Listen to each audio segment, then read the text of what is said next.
இடமாற்றம் இல்லாமல் கூட்டல். இதில் 3 கணக்குகள் அதனுடைய விடைகள் எழுதியிருக்கோம்.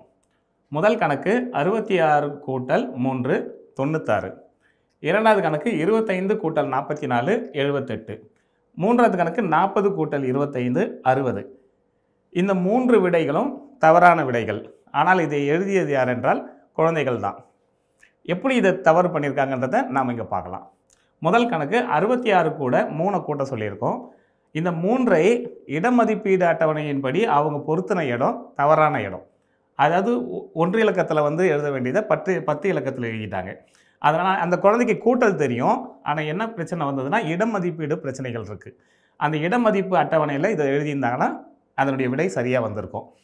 6ஐயும் 3ஐயும் 9ன்னு கூட்டிட்டாங்க, 6 கூட்டிட்டாங்க. இதில் 2 விதமான தவறுகள் இருக்குது.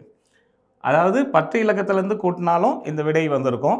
ஒரு இலக்கத்தை தனியாக கூட்டிட்டு 10 இலக்கத்தை அடுத்தது கூட்டினாலும் விடை தவறாக தான் வந்திருக்கும். ஆகவே இது வந்து இந்த விடை தவறானக்கு வந்ததுக்கான காரணம் அதனுடைய இடமதிப்பு அட்டவணை இந்த குழந்தைக்கு தெரியாதனால. இரண்டாவது கணக்கு 25 கூட்டல் 44. இந்த குழந்தைக்கு இந்த கணக்கை இடமதிப்பு அட்டவணையில் எழுத முடியாததுனால அந்த குழந்தை என்ன நினச்சிட்ருக்குன்னா, இந்த 25 இந்த 2ஐயும் 5ஐயும் கூட்டி 7ன்னும் 4ஐயும் 4ஐயும் கூட்டி 8ன்னு எழுதிட்டாங்க. இதை வந்து இடமதிப்பு அட்டவணையில் எழுதியிருந்தாங்கன்னா அவங்க சரியாக எழுதியிருப்பாங்க. 5ஐயும் 4ஐயும் கூட்டி 9ன்னும் 2ஐயும் 4ஐயும் கூட்டி 6ன்னும் எழுதியிருப்பாங்க. இதனுடைய தவறுக்கான காரணம் அது ஒன்று.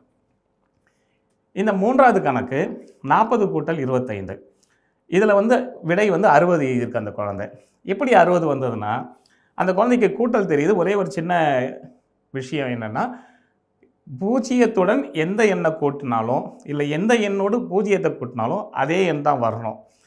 அது தெரியாதனால அந்த குழந்தை என்ன பண்ணியிருக்கு, 0 கூட்டல் 5 0ன்னே போட்டுட்டாங்க, 4 கூட்டல் 2 6ன்னு கூட்டிட்டாங்க. ஸோ இதுவும் வந்து என்னென்னா இடமதிப்பு அட்டவணை, அப்புறம் 1 ஸ்தானத்தில் தான் கூட்டணும், 0வோடு எந்த எண்ணை கூட்டினாலும் இந்த 3 விதிகள் அந்த குழந்தைக்கு நம்ம சொல்லி புரிய வச்சுட்டா அந்த குழந்தை இது போன்ற தவறுகள் செய்யாது. ஸோ இப்போ இங்கே வந்து 5 கூட்டல் கணக்குகள் இருக்குது. நம்ம ஒன்றுனா ட்ரை பண்ணலாம், சரியா? ஸோ ஃபஸ்ட்டு வந்து 25 + 44. எப்போவுமே கூட்டல் கணக்குகள் வந்து இந்த மாதிரியும் கொடுக்கலாம். அதாவது இப்படி வரிசையாக ஒன்று கீழே ஒன்று கொடுக்கலாம், ஒன்று பக்கத்துலேயும் இன்னொன்று கொடுக்கலாம். ஸோ 2 விதமாகவும் நம்மளால் செய்ய முடியணும். எப்படி கொடுத்தாலும் நம்ம செய்ய முடியணும். ஸோ ஃபஸ்ட்டு வந்து 25 + 44. இது உடனே கூட்டாமல் நம்ம எப்போதுமே ஃபஸ்ட்டு ஒரு இந்த இடமதிப்பு அட்டவணையை நம்ம வரைஞ்சிக்கணும். வரைஞ்சிக்கிட்டு அதை எழுதின அப்புறம் தான் கூட்டவே ஆரம்பிக்கணும். ஓகே, ஸோ இப்போ ஸ்டார்ட் பண்ணலாமா?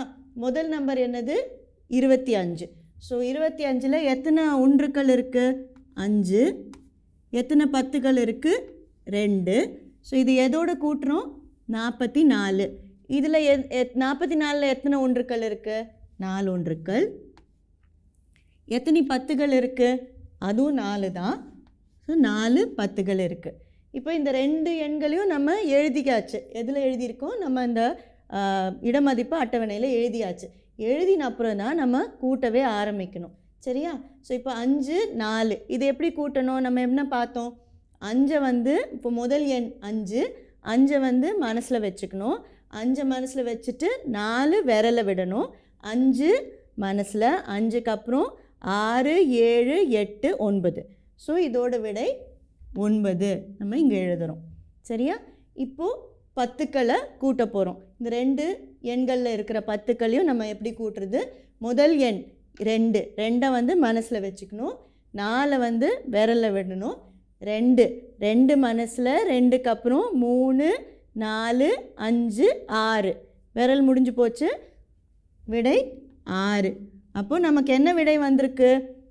69. ஸோ நம்ம இங்கே விடையை நம்ம தனியாக எழுதினோன்னா 69 இதுதான். ஸோ 6 பத்துக்கள் 9 ஒன்றுக்கள் இந்த நம்பரில் இருக்குது.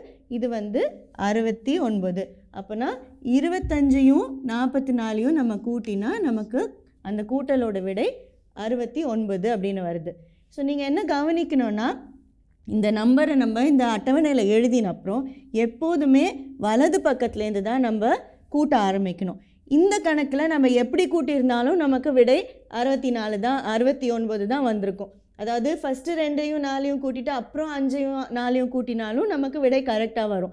ஆனால் இதுக்கப்புறம் பார்க்கக்கூடிய கணக்குகளில் நீங்கள் அந்த மாதிரி பண்ணினீங்கன்னா தப்பாக வரும். ஸோ ஃபஸ்ட்டு எப்போதுமே நம்ம வந்து வலது பக்கம், அதாவது ஒன்றுக்கள் சைட்லேருந்து தான் நம்ம வந்து கூட்டல் கணக்கை ஆரம்பிக்கணும். இதை நீங்கள் கவனமாக மனசில் வச்சுக்கணும். ஒன்றுக்களை ஃபஸ்ட்டு கூட்டிட்டு அதுக்கப்புறமா 10க்களை கூட்டணும்.